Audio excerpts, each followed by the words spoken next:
The wind howled like a wounded animal, its freezing fingers clawing through Kale's damaged environmental suit. His teeth chattered as he stumbled forward, each step a battle against Xylos's merciless landscape. The temperature gauge on his wrist display blinked an alarming -47 degrees and dropping rapidly. If the cold didn't kill him, the electromagnetic storm brewing on the horizon certainly would. "Come on," he muttered through cracked lips, dragging his injured leg across the crystalline surface. Just a little further. But further to what? His exploration vessel lay in ruins 10 kilometers behind him, split open like a tin can against the jagged mountain ridge after the sudden seismic event had thrown it off course. His emergency beacon was broadcasting, but who would hear it on this distant frontier world? Xylos was barely mapped, let alone regularly patrolled. Another violent tremor rippled through the ground, nearly sending Kale sprawling. The planet seemed determined to shake itself apart. As a geological engineer, he recognized the signs of extreme tectonic instability, far beyond what preliminary surveys had indicated. Something was wrong with this world. Something fundamental. The sky darkened ominously as energy discharges began to dance along the horizon. The electromagnetic storm was approaching faster than predicted. Kale's heart sank. His suit's remaining power cells wouldn't withstand that kind of electrical assault. He was going to die here, alone on this beautiful, terrible world. A flash of movement caught his eye, something graceful navigating the treacherous terrain with impossible ease. Kale blinked, certain his oxygen-deprived brain was hallucinating. But no, there was definitely a figure approaching, tall and lithe, moving with deliberate purpose toward him. As the figure drew closer, Kale's breath caught in his throat. Humanoid, but unmistakably alien. The being stood nearly 2 meters tall with an elegantly proportioned frame. Its skin shimmered with a subtle iridescence, like mother-of-pearl catching light. Large, almond-shaped eyes dominated a face of striking, angular beauty. Those eyes, a deep violet with flecks of luminescent gold, regarded him with unmistakable intelligence. "You are damaged," the alien said, its voice melodic yet somehow reaching him despite the howling wind. "Your life functions are failing." Kale tried to respond, but another violent shiver racked his body. The alien tilted its head, studying him with those penetrating eyes. "I am Lyra," she said, for the voice and form suggested feminine characteristics, though Kale knew better than to make assumptions about alien biology. "You cannot survive the approaching storm. Your technology is insufficient." "I know," Kale managed between chattering teeth, "but there's nowhere to go." Lyra's expression remained impassive, but something flickered in those remarkable eyes. Calculation, perhaps, or concern. "I have shelter," she said finally. "It is designed for one of my kind, but it can sustain you through the storm." Hope flared briefly in Kale's chest. "Where? How far?" "Not far for one who can walk properly," she replied, glancing at his injured leg. "Too far for you in your current state." Before Kale could respond, Lyra closed the distance between them. Without apparent effort, she slipped a slender arm around his waist and took some of his weight. Her touch sent an odd sensation through his body, not unpleasant, but strange, like a gentle electrical current. "I will assist you," she said simply. With Lyra's support, they made better progress across the treacherous landscape. Kale noticed that she seemed to anticipate the ground tremors, adjusting their path seconds before the surface buckled. It was as if she could feel the planet's movements before they happened. After 20 minutes of difficult travel, they reached what appeared to be a fissure in the crystalline terrain. Lyra guided him into the narrow opening, which widened into a small chamber protected from the elements. The walls glowed with a soft blue luminescence, providing light, and, Kale realized with relief, warmth. "This is your shelter?" he asked, looking around the Spartan space. "Part of it," Lyra replied, helping him sit. "The storm approaches. Temperature will drop to fatal levels for your physiology. Electromagnetic discharge will disable any remaining technology you possess." As if to emphasize her point, the ground shook violently, and distant booms echoed through the chamber. The storm was almost upon them. Lyra moved to one corner of the chamber and touched a pattern on the wall. A section of the floor slid open, revealing what appeared to be some kind of pod or cocoon. It was semi-translucent, with a shimmering, membrane-like exterior. "This is my survival enclosure," she explained. "It provides protection against extreme planetary conditions." "Thank you for showing me," Kale said, confused. "But where will I?" "You misunderstand," Lyra interrupted. "I'm offering to share it with you." Kale stared at the alien enclosure. It was barely large enough for one person, let alone two. "That's very kind, but I don't think we'll both fit." "It will adjust," Lyra said. "But there is a complication." She paused, seeming to choose her words carefully. "The enclosure functions through direct biological interface. It regulates temperature and energy by connecting with the user's nervous system." "You mean it's alive?" Kale asked, alarmed. "Not precisely. It is technology, but organic in nature. To protect you, it requires proximity, close physical contact." The implication dawned on Kale. "You mean we'd have to share the same space, be in direct contact?" The enclosure optimizes life support through biological resonance. Under different circumstances, Kale might have been fascinated by the concept. At the moment, however, he was trying to process the idea of climbing into what amounted to a high-tech sleeping bag with an alien he'd met 20 minutes ago. Another violent tremor rocked the chamber, and part of the ceiling came loose, crashing to the floor nearby. The storm's outer edge had reached them. "There is no time for deliberation," Lyra said. "Choose now, the enclosure or the storm." Put that way, it wasn't much of a choice. Kale nodded. "What I need to do? Remove your damaged outer protection. It will interfere with the interface." Reluctantly, Kale began peeling off his environmental suit, wincing as the fabric pulled away from his injured leg. Beneath, he wore the standard thermal undergarments of an Earth expedition team. Lyra, meanwhile, removed her own clothing, a form-fitting garment that seemed to be made of the same shimmering material as the enclosure. Underneath, her body was humanoid in general form, though with subtle differences in proportion and a continuation of that pearlescent skin. Kale averted his eyes, both from politeness and a sudden self-consciousness. The enclosure opened wider at Lyra's touch.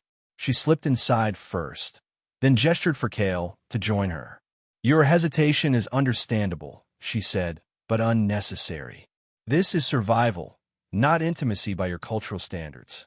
Embarrassed by his own reaction, Kale pushed past his reservations and carefully lowered himself into the enclosure beside Lyra. The space was indeed tight, forcing them into close proximity. As soon as they were both inside, the opening sealed itself, and the interior began to glow with a soft, pulsing light. "The interface is initializing," Lyra explained. "You may experience unusual sensations as it connects with your nervous system." That proved to be an understatement. Kale gasped as a wave of tingling energy washed over his skin. It was as if every nerve ending had suddenly awakened. More disconcerting was the strange doubling of perception, faint impressions that weren't coming from his own senses. "What's happening?" he managed to ask. "The enclosure is creating a temporary neural bridge between us to optimize life support functions," Lyra replied. "It is reading your biological patterns through me and mine through you." Outside, the storm howled in earnest now, but within the enclosure, Kale felt warmth returning to his extremities. The pain in his injured leg began to subside as well. Whatever this technology was, it was already healing him. "Your physiology is interesting," Lyra commented. "Different from mine, yet similar in fundamental architecture." Kale might have responded, but he was distracted by the growing awareness of Lyra's presence, not just physically beside him, but somehow within his consciousness. Fleeting impressions, fragments of thought or emotion not his own, whispered at the edges of his mind. "Is this normal?" he asked, trying to focus through the disorienting sensations. "The neural interface is stronger than anticipated," Lyra admitted. Your species must be more neurologically receptive than calculated. The effect should stabilize soon. As if responding to her words, the sensations indeed began to settle into a more manageable awareness. No longer overwhelming, but definitely present. A ghost of connection, tenuous but real. I can feel something, Kale said cautiously. Not thoughts exactly, but impressions. Is that what you meant by neural bridge? Yes. It facilitates the enclosure's functions. A temporary side effect. But Kale sensed, whether through the strange connection or simply his own intuition, that Lyra was surprised by the development. As his body warmed and the pain receded, Kale's thoughts cleared enough to consider his situation. Here he was, marooned on an unstable alien planet, sharing what amounted to a high-tech sleeping bag with a member of an unknown species, while experiencing some kind of psychic link. It would have been laughable if it weren't so terrifying. "Thank you," he said finally, "for saving my life." Lyra's violet eyes studied him. "Your gratitude is acknowledged. Rest now. The enclosure will repair your physical damage while we wait for the storm to pass." Exhaustion suddenly overwhelmed Kale, as if his body had been waiting for permission to shut down. As he drifted towards sleep, one final thought floated through his mind. He didn't even know what species Lyra belonged to, or what she was doing alone on this volatile planet. But those were questions for later, assuming he survived the night.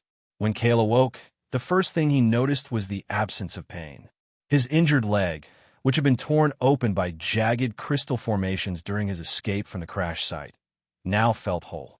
The second thing he noticed was the strange quality of his consciousness, as if his mind had expanded to include sensory input that wasn't his own. Lyra was already awake, her violet eyes observing him with that same unreadable expression. "The storm continues," she said, "but your body has responded well to the enclosure's regenerative functions." Kale experimentally flexed his leg. Not only was the pain gone, but the wound appeared completely healed. "Your technology is remarkable," he said. "We have nothing like this." "The enclosure is designed to work with my species' biology," Lyra replied. "It is functioning at reduced efficiency with yours. Still, results appear adequate." As Kale became more fully awake, he grew increasingly aware of the neural connection between them. It had stabilized into something more coherent, not quite mind-reading, but a kind of emotional and sensory awareness that transcended language. He could sense Lyra's curiosity about him, tinged with caution. And she, he realized, could likely sense his own emotions just as clearly. "Your name is Kale," Lyra said suddenly. It wasn't a question. "Yes," he confirmed, unsurprised that she had extracted this basic information from their connection. "I'm a geological engineer from Earth. My ship was on a survey mission when it crashed." He hesitated, then asked, "And you're Lyra. But what are you doing alone on this planet? Are there others of your kind here?" A flicker of something, sadness, tension, passed between them through the neural bridge. "I am Xylan," she replied. "This is my world." "Xylan," Kale repeated, surprised. "But our preliminary surveys showed no signs of advanced civilization or technology. Your surveys were incomplete. My people exist in harmony with Xylos. We do not build in ways your instruments would detect." Through their connection, Kale sensed this was true, but also incomplete. There was something Lyra wasn't telling him. "You still haven't explained why you're alone out here, especially during a planetary event this severe," he pressed. Lyra was silent for a moment. When she spoke, her voice was more formal than before. "I am a guardian. I monitor and protect the heart of Xylos." The heart of Xylos? Instead of explaining verbally, Lyra seemed to focus on their neural connection. Suddenly, Kale's mind was flooded with an image, a massive crystalline formation deep beneath the planet's surface, pulsing with energy so intense it made his breath catch. The crystal wasn't just a geological formation. It was somehow alive, sentient in a way he couldn't comprehend. It was ancient beyond imagining, a nexus of power that influenced the entire planet. When the vision faded, Kale was trembling. "What was that?" "The heart," Lyra said simply. "The source of all energy on Xylos." The center of planetary consciousness. Planetary consciousness, Kale echoed, struggling to process the concept. You're saying the planet itself is aware, in a manner your science has not yet discovered. All worlds have some form of consciousness, but few as developed as Xylos. My people serve as its guardians, maintaining the balance. Through their connection, Kale sensed this was fundamental truth to Lyra, as basic and unquestionable as gravity or the passage of time. And you believe something is threatening this heart? Kale asked, remembering her earlier statement about protection. Lyra's eyes narrowed slightly. Not believe. No. The recent geological instability is unnatural. The patterns are wrong. She hesitated, then added, the disturbances began shortly after foreign vessels like yours arrived in our system. Kale felt a chill that had nothing to do with the planet's temperature. You think humans are responsible? My mission was purely scientific, geological survey only. Perhaps your mission was, Lyra acknowledged. But others came before you. And after, the neural connection shimmered with her concern, genuine and deep. Whatever was happening to Xylos, Lyra truly believed it threatened something essential to her world's existence. Let me help, Kale said suddenly, surprising himself with the offer. My equipment may be damaged, but I'm trained to analyze geological anomalies. If something artificial is causing these disturbances, maybe I can help identify it. Lyra studied him, and through their connection, Kale felt her weighing his sincerity against her caution. Your offer is unexpected, she said finally, but potentially valuable. When the storm passes, we will attempt to access your damaged technology. As if triggered by their conversation, the enclosure's interior pulsed with a new pattern of light. Lyra focused on it, then turned back to Kale. The storm's intensity is decreasing. We should prepare to emerge soon. Outside the enclosure, they could still hear the howl of the wind, but it had diminished considerably. The violent ground tremors had subsided to occasional gentle shudders. Can you explain more about this neural connection? Kale asked, aware that once they left the enclosure, this unique opportunity for understanding might be lost. Will it disappear when we leave here? The connection is a side effect of the enclosure's biological interface, Lyra explained. It should fade gradually after disconnection. However, she paused, seeming uncertain for the first time. The strength of our connection is unusual. Your species' neural architecture is more compatible with mine than anticipated. Kale considered this. Is that good or bad? Unknown, Lyra replied honestly. Such connections between different species are rare. There is limited precedent. Another gentle tremor passed through the chamber, but this one felt different to Kale. Less natural, more like a pulse or vibration with a distinct pattern. Through their connection, he sensed Lyra's sudden alertness. You felt it too, she said, not questioning. Yes, that wasn't a normal seismic event, was it? No, it carries the pattern of artificial energy. Someone, or something, is interfering with the planetary core. Her violet eyes locked with his. We must investigate immediately. The enclosure responded to some unspoken command from Lyra, unsealing itself and retracting. As they emerged, Kale was relieved to find his strength returned and his injuries healed. The chamber's blue luminescence had brightened, revealing more details of the crystalline structure surrounding them. Lyra retrieved her garment and slipped it on with fluid grace. Kale's environmental suit, however, was beyond repair. You cannot survive outside without protection, Lyra observed. I have emergency supplies in my pack, Kale replied, digging through the items he'd managed to salvage from his ship. He pulled out a compact, thermal blanket with reflective properties. This isn't ideal, but it should help with the cold. Insufficient, Lyra stated flatly. She touched a pattern on the chamber wall, opening a concealed compartment. From it, she removed what appeared to be a thin, silvery cloak. This will provide better protection. It is Xylan technology. Kale accepted the garment gratefully. As he draped it around his shoulders, it seemed to adjust to his form, providing immediate warmth without weight or bulk. Thank you, he said, genuinely impressed. Your people's technology is beyond anything I've seen. It is simply different, Lyra replied. Evolved to work with our world, not against it. She moved toward the chamber entrance, but paused, her head tilting slightly as if listening to something Kale couldn't hear. The unnatural vibrations are increasing in frequency, she said. We must hurry. Outside the shelter, the landscape had been transformed by the storm. New crystal formations jutted from the ground, some still glowing with residual electromagnetic energy. The sky had cleared partially, revealing one of Xylos's moons hanging low on the horizon, casting an eerie purple light across the terrain. Kale was surprised to find that he could still sense Lyra's presence in his mind, though the connection was fainter now that they were outside the enclosure. Occasionally, a flash of her perception would overlay his own. Seeing the landscape through her eyes revealed energy patterns and relationships invisible to human senses. Which direction? He asked. Lyra pointed toward a distant ridge. The disturbance originates from beyond those formations. Approximately 7 of your kilometers. My ship crashed in the opposite direction, Kale said, thinking of his equipment. If we could retrieve my portable scanner, it might help identify the source more precisely. Lyra considered this. The vibration patterns suggest rapid escalation. Time may be critical. Understood. Lead the way, then. They set off across the crystal plain, Lyra moving with confident grace, while Kale did his best to keep pace.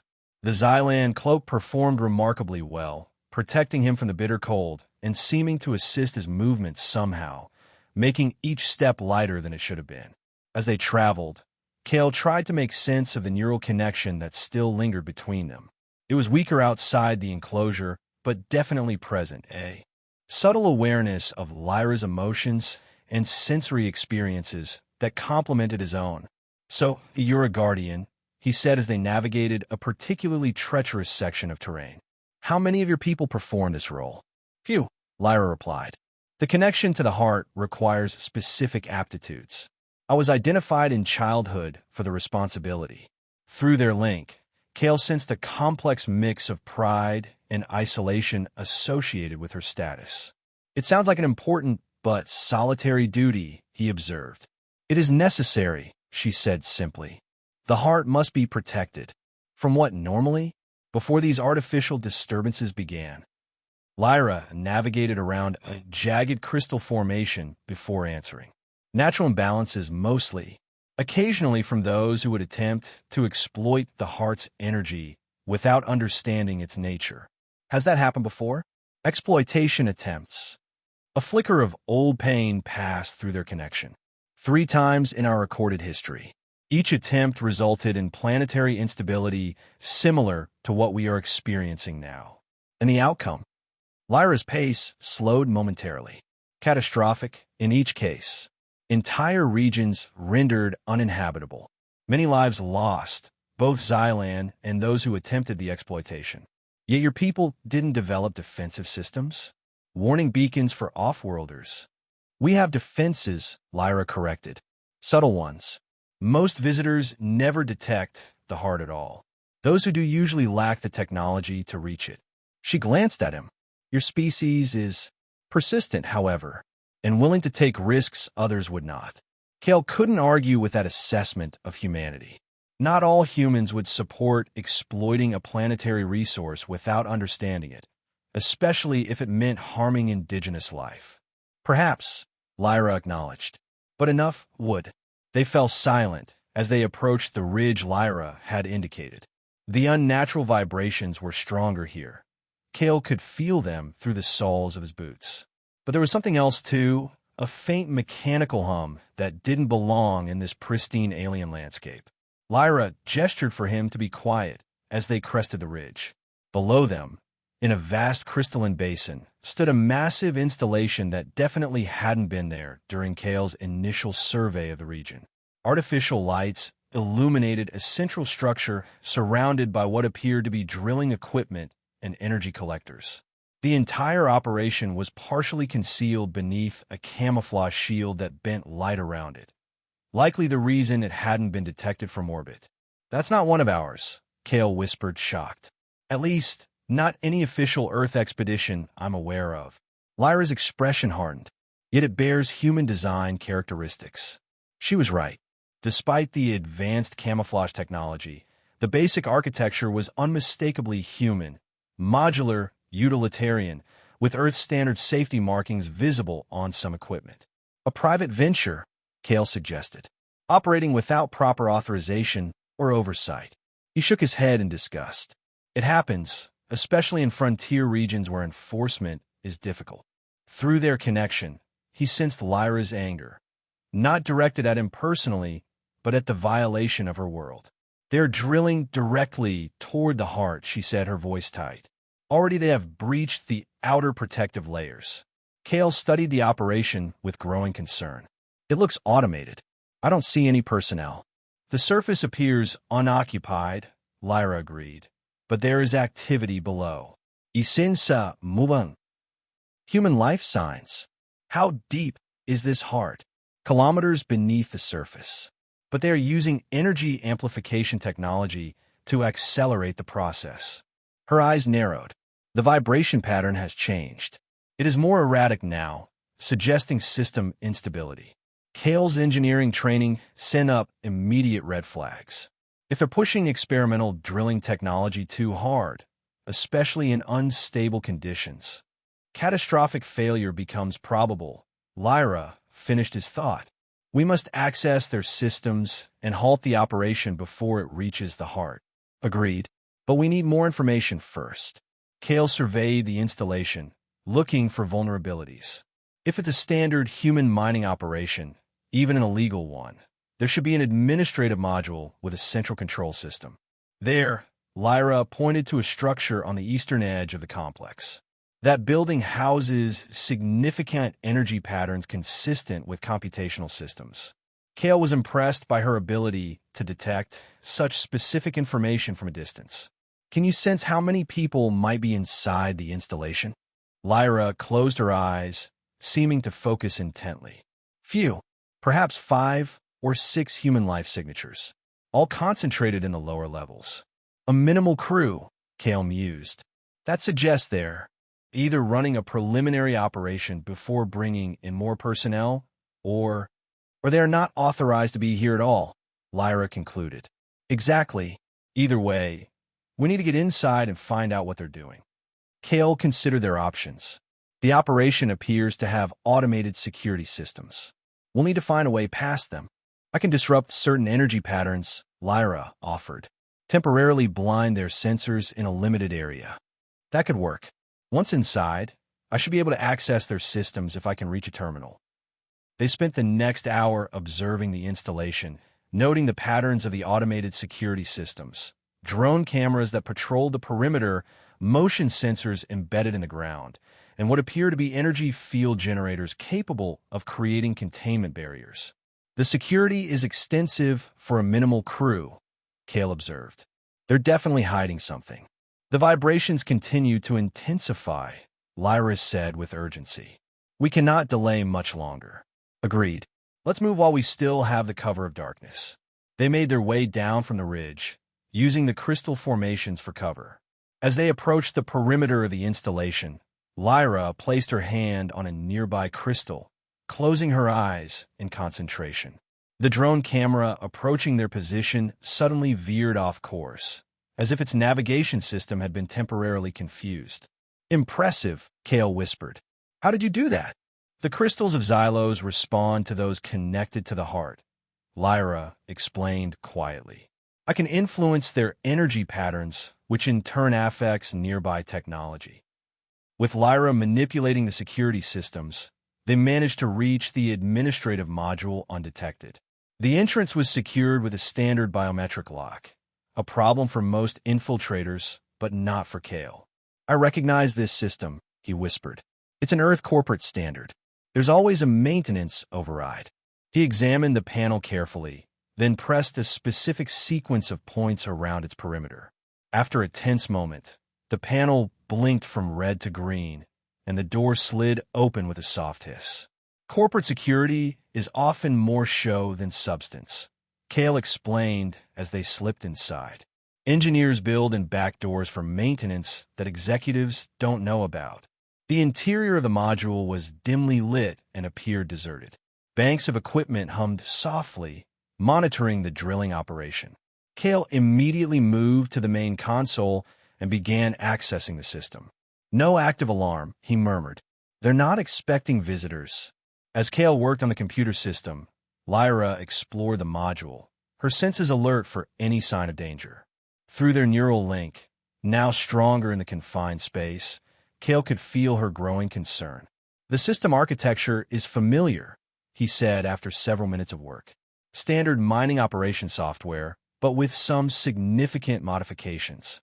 His fingers flew across the interface. "Here we go, drilling telemetry. They're using a new prototype system called quantum resonance drilling. It's designed to—" "Oh no, what is it?" Lyra moved to his side. "This technology is specifically designed to locate and extract crystalline energy sources," Kale explained grimly. "It works by creating a resonance field that attunes to the unique frequency of the target resource. It's basically seeking out your heart directly." Data scrolled across the screen, confirming Kale's worst fears. The drilling operation was proceeding normally until about 48 hours ago. Then someone pushed the system well beyond safety parameters. They're driving it at nearly 3 times the recommended power levels. "Deliberate destabilization," Lyra stated, her voice cold. "It looks that way. And there's more. Communications logs show a transmission sent to an off-world vessel approximately 50 hours ago, with instructions to prepare for rapid extraction of primary resource sample." Lyra's anger flowed through their connection. "They intend to take a piece of the heart." "Not just take it," Kale corrected, pointing to another data set. "According to this, they're planning to extract a core sample using a specialized containment device, then trigger a controlled detonation to cover their tracks. A detonation at that depth, with the heart already destabilized." Lyra's voice trailed off. "Global tectonic collapse," Kale finished grimly. "They destroy the entire planet. Can you stop the drilling operation from here?" Kale worked the console frantically. "I'm trying, but they've locked out the main controls with a security protocol I don't recognize." He slammed his fist down in frustration. "We need to get to the main drilling control room. It should be near the drill shaft itself." A map appeared on the screen, showing the layout of the installation. The drilling control center was located 3 levels below ground, adjacent to the main shaft. "There," Kale pointed. "That's where we need to go." As they were studying the map, an alarm suddenly blared throughout the module. Red warning lights began to flash. "Proximity alert," Kale read from the screen. "Something's coming." They rushed to the window. In the distance, a small transport vessel was descending toward the installation's landing pad. "More personnel," Lyra observed. "Or the extraction team," Kale suggested grimly. "Either way, our time just ran out. We need to reach that control room now." They left the administrative module and made their way across the installation compound, using Lyra's ability to disrupt the security systems. The main entrance to the underground facility was locked down, but Kale located a maintenance access shaft that provided an alternative route. "This should take us directly to the lower levels," he said, prying open the access panel. The shaft was narrow and dark, forcing them to descend single file down a series of metal ladders. As they climbed deeper, the unnatural vibrations grew stronger, until Kale could feel them reverberating through his entire body. The air became warmer too, charged with an energy that made his skin tingle. "The drilling is accelerating," Lyra said, her voice tight with concern. "They must have initiated the final extraction sequence." They reached the bottom of the shaft and emerged into a utility corridor. Emergency lights cast an eerie red glow over everything, making the metal walls look as if they were covered in blood. The vibrations were so intense now that loose equipment rattled against the floor. "This way," Kale said, orienting himself according to the map he'd memorized. The control room should be just ahead. As they rounded a corner, they nearly collided with 2 figures in environmental suits bearing corporate logos Kale didn't recognize. Both carried weapons, not standard issue for mining personnel. Hey, one of them shouted, raising his weapon. This area is restricted. Kale threw himself sideways as the weapon discharged, narrowly avoiding the energy blast that scorched the wall behind him. Lyra moved with startling speed, her hand touching a conduit on the wall. Instantly, the corridor lights flared blindingly bright, then went out completely, plunging everything into darkness. In the confusion, Kale tackled the nearest figure, wrestling the weapon from his grasp. Lyra moved past them, confronting the second attacker. Through their neural link, Kale caught glimpses of her actions, not so much physical combat as manipulation of the energy around them. The second attacker cried out and fell, his suit systems apparently malfunctioning. When emergency lighting flickered back on, both attackers were incapacitated. Kale stood breathing heavily, the unfamiliar weapon clutched in his hands. "Are they unconscious only?" Lyra assured him. "I disrupted their suit systems temporarily." Kale quickly searched the fallen men, finding access cards and communication devices. "We should restrain them before they wake up." Using equipment from the utility corridor, they secured the unconscious men, then continued toward the control room with renewed urgency. "Those weren't miners or engineers," Kale said as they moved. "Their equipment is military grade. Private contractors, probably. Mercenaries, Lyra suggested. Most likely, hired to protect the operation and ensure secrecy." They reached a heavily reinforced, door-marked drilling control center. Kale used one of the access cards they'd taken, and to his relief, the door slid open. Inside, the control center was a hive of advanced technology. Multiple display screens showed the drilling operation from various angles and perspectives.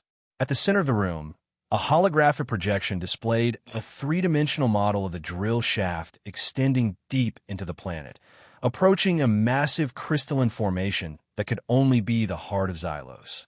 But what caught their attention immediately were the three people working frantically at various stations. They looked up in surprise as Kale and Lyra entered.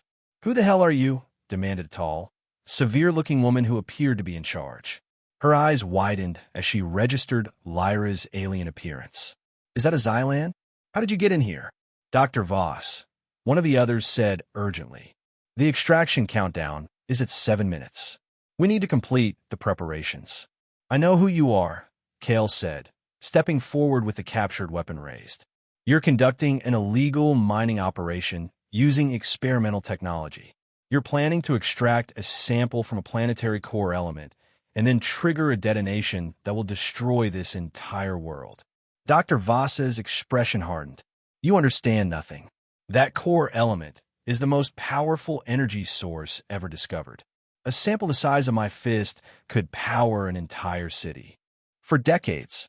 Her eyes gleamed with a zealot's fervor. "Do you have any idea what's at stake here? This discovery could end energy scarcity forever. At the cost of an entire living planet," Lyra said, her voice vibrating with controlled fury. "The heart is not merely an energy source. It is the conscious center of this world." Dr. Voss laughed dismissively. "Superstitious nonsense. It's a crystal with unusual properties, nothing more. The extraction will destroy Xylos," Kale insisted. "Your own data shows the instability you're creating. This isn't just unethical, it's genocide." "Collateral damage," one of the other technicians muttered, not meeting Kale's eyes. The third person, a younger man with nervous hands, spoke up urgently.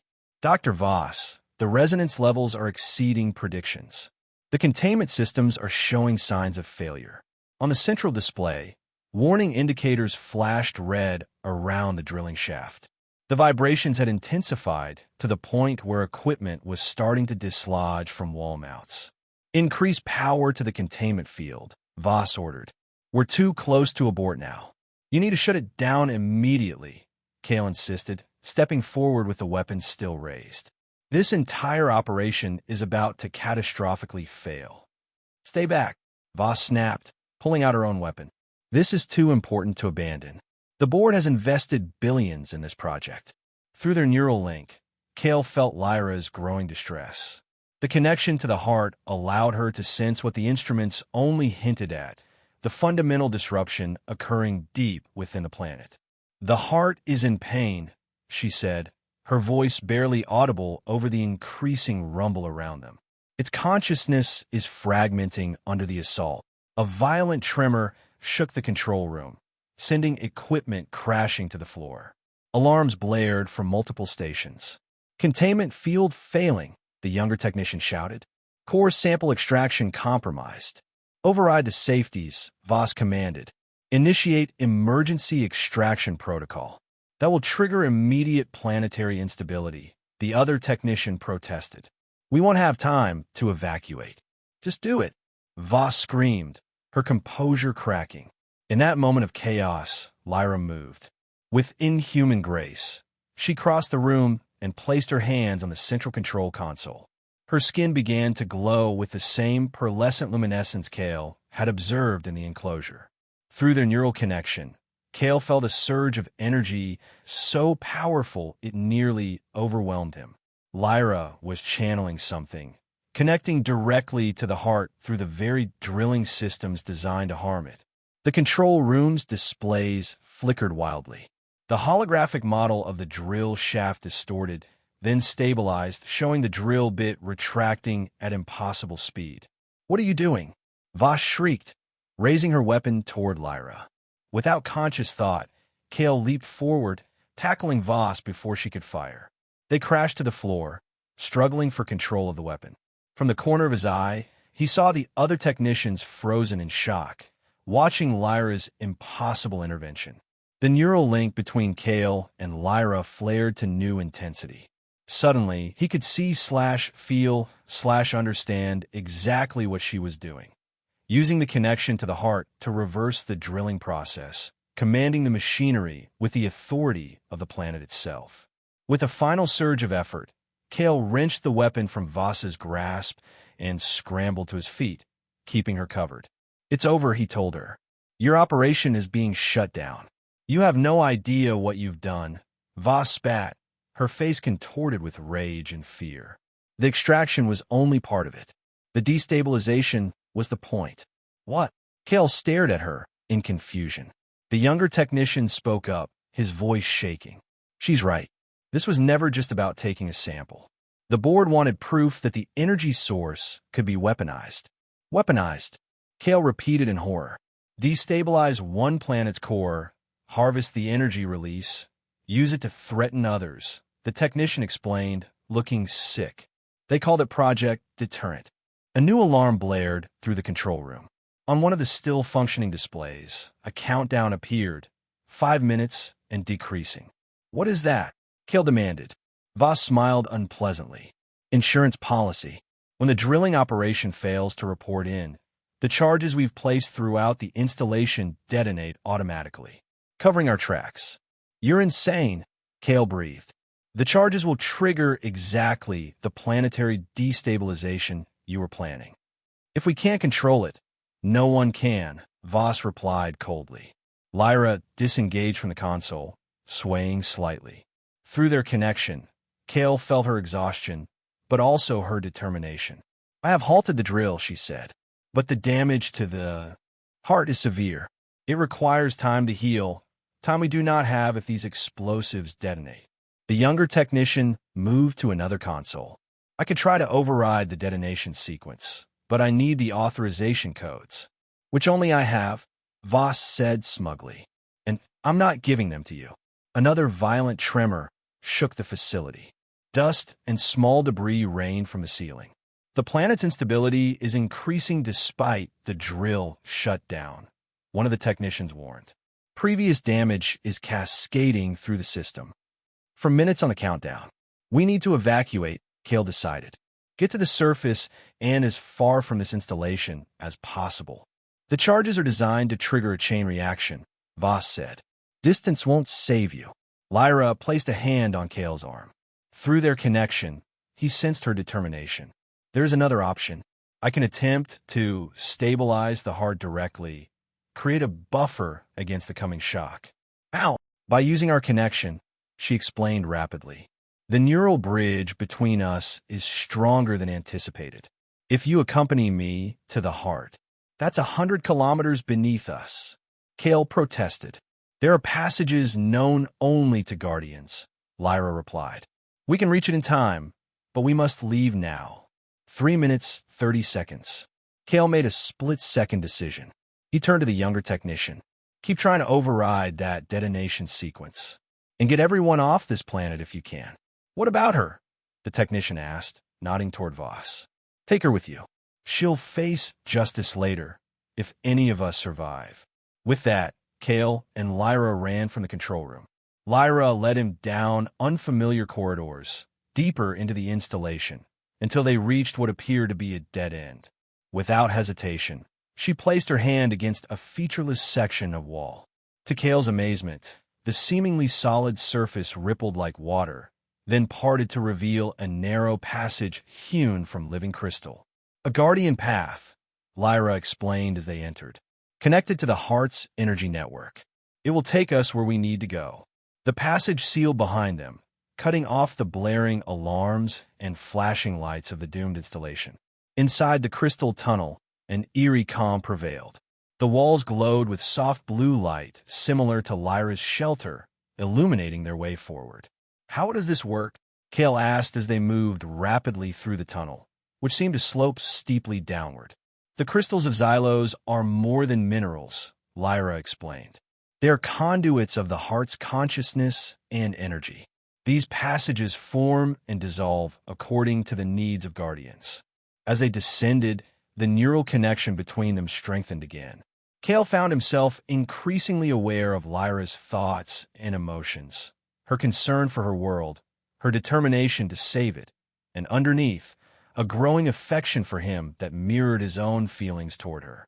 The tunnel eventually opened into a vast underground chamber that took Kale's breath away. The space was cathedral-like in its proportions, with soaring crystal formations that caught and refracted light in dazzling patterns.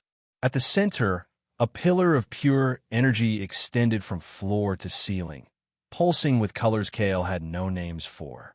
The antechamber of the heart, Lyra said, her voice hushed with reverence. Few non-guardians have ever seen this place. Kale checked his chronometer. Less than 2 minutes remained before detonation. What do we need to do? He asked urgently. Lyra led him toward the central energy pillar. The heart is wounded by the drilling attempt. It needs stability, an anchor point to weather the coming shock. Together, we can provide that. She took his hands in hers, their fingers intertwining. Our neural connection allows you to serve as a temporary guardian. The resonance between us will help the heart recognize you as a friendly presence. And then what? We become conduits, Lyra said simply. The heart will channel its consciousness through us, using our stable connection to maintain its integrity during the blast. Kale swallowed hard. Will we survive? Lyra's violet eyes met his. Unknown. This has never been attempted with a non-Xylan, but is the only chance for my world. Without hesitation, Kale nodded.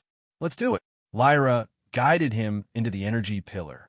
As they stepped into the light, Kale expected pain, but instead felt a warm surge of power flowing through him. The neural connection between them expanded exponentially, their individual consciousnesses merging more completely with each passing second.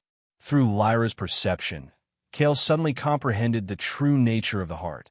Not simply an energy source or even a planetary consciousness, but a nexus point where reality itself was thinner, where energy and thought and matter intermingled in ways as human science had barely begun to theorize. 1 minute. The light around them intensified as Lyra communicated with the heart in a language beyond words. Kale felt himself becoming part of something vast and ancient, his identity simultaneously dissolving and expanding. Through the enhanced connection, he sensed the planet's growing distress, fault lines activating, pressure building, the very crust beginning to destabilize. 30 seconds. Now, Lyra's voice echoed in his mind. Give yourself to the connection completely. Hold nothing back. Kale surrendered his last mental barriers, allowing the full force of the connection to wash through him. His consciousness expanded outward, touching Lyra's, touching the heart, touching the entire living planet. Time seemed to slow, then stop altogether. In that frozen moment, he understood everything. The heart's pain, Lyra's devotion, the precise nature of the coming catastrophe. And somehow, he knew exactly what needed to be done. 0. The distant explosions rippled through the planet's crust like a stone dropped in a pond. Shockwaves propagated downward, threatening to shatter the delicate balance of forces that kept Xylos stable. But where those waves should have struck the heart with devastating force, they instead encountered a different kind of resonance. The perfectly balanced harmony of two beings united in purpose, their consciousnesses interwoven with the planet's own awareness. The destructive energy didn't disappear. Conservation of energy remained a universal constant, but it was redirected, channeled, transformed. Instead of shattering the heart, it was absorbed and redistributed throughout the planetary crystal network. For Kale, the experience transcended physical sensation. He was simultaneously everywhere and nowhere, witness to geological processes occurring across an entire world. He felt the planet healing itself, rerouting energy flows around damaged areas, sealing fractures, stabilizing fault lines. And at the center of it all was Lyra, his anchor point, keeping him from losing himself completely in the vastness of planetary consciousness. How long they remained in that state, Kale couldn't tell. Time had no meaning in the heart. It could have been minutes or days when he finally felt himself returning to normal awareness, his consciousness contracting back into its usual boundaries, albeit forever changed by what he had experienced. He found himself lying on the floor of the antechamber, Lyra beside him, their hands still joined. The energy pillar continued to pulse above them, but with a steadier, healthier rhythm than before. "We did it," Lyra whispered, her voice filled with wonder. "The heart is stabilized. Xylos will heal." Kale sat up slowly, feeling strangely balanced despite everything he'd been through. "And the installation? The people?" "Gone," Lyra replied. "The explosions destroyed the facility completely. But the planetary effects were contained. Dr. Voss and the others." Lyra closed her eyes briefly, seeming to consult the heart's awareness. "Some escaped in a vessel before detonation. Their fate is unknown." Kale absorbed this information, knowing that the threat might not be over. If Voss's employers were still determined to exploit the heart, they might return with greater forces. "What happens now?" he asked quietly. Lyra sat up beside him, her luminescent skin glowing softly in the chamber's light. "Now we prepare. The heart has seen the threat. It will not be caught unprepared again." "We?" Kale questioned. Lyra turned to face him fully. "Our neural connection was meant to be temporary, a side effect of the enclosure's biological interface." She reached out, touching his face gently. "But what has happened here is unprecedented. The heart has recognized you, accepted you, and our minds have become entangled in ways I do not fully understand." Through their connection, which remained intact despite no longer being in the enclosure, Kale sensed her meaning. The neural bridge between them had been transformed, deepened, made permanent by their experience in the heart. "I can still feel you," he confirmed. "Your thoughts, your emotions." "As I can feel yours," Lyra replied. "We are connected now in a way no human in Xylan have ever been. This changes everything." Kale thought about his life before, his mission, his responsibilities to Earth, the vast gulf between human and alien civilizations. None of it seemed as important as what had happened here. "So what do we do?" he asked again. Lyra rose gracefully to her feet, extending her hand to help him up. "First, we return to the surface. There is much work to be done. The heart has shared its knowledge with both of us, including the existence of other drilling attempts beginning on the far side of the planet." Kale took her hand, standing to face her. "Your people, will they accept me? Accept what's happened between us?" "They will have no choice," Lyra said with quiet confidence. "What the heart decides, the guardians follow, and it has decided that you belong here." Through their connection, Kale felt the truth of her words, and something more. A growing warmth between them that transcended their neural bond. Something that had begun in a survival enclosure during a deadly storm and had been forged into something unbreakable in the heart of a living planet. I should try to contact Earth, he said. Warn them about what happened here, about the corporation behind this. There are people who would help protect Xylos if they knew the truth. Yes, Lyra agreed. But not yet. First, we must secure the heart against immediate threats. Then, together, we will decide how best to approach your people. As they made their way back through the crystal tunnels, Kale reflected on the extraordinary chain of events that had brought him here. What had begun with a simple offer of shelter, an alien girl willing to share her sleeping bag with a stranded human, had evolved into something neither of them could have imagined.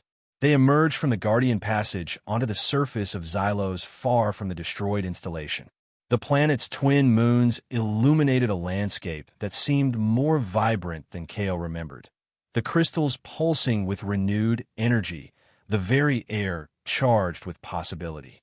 In the distance, a group of Xylans approached, clearly alerted by the heart to recent events. Lyra stepped forward to meet them, her hand still firmly clasped with Kale's. They will have many questions, she warned him. So do I, Kale replied with a smile. But we have time to find the answers. Together. Through their connection, he felt her agreement, and the promise of a future neither of them could have imagined before a desperate offering of shelter in a storm. As the Xylan delegation approached, Kale stood tall beside Lyra, ready to face whatever came next. The neural bond between them hummed with shared purpose and deepening emotion. What had happened next after the alien girl offered to share her sleeping bag with the human? Nothing less than the saving of a world, and the beginning of something entirely new.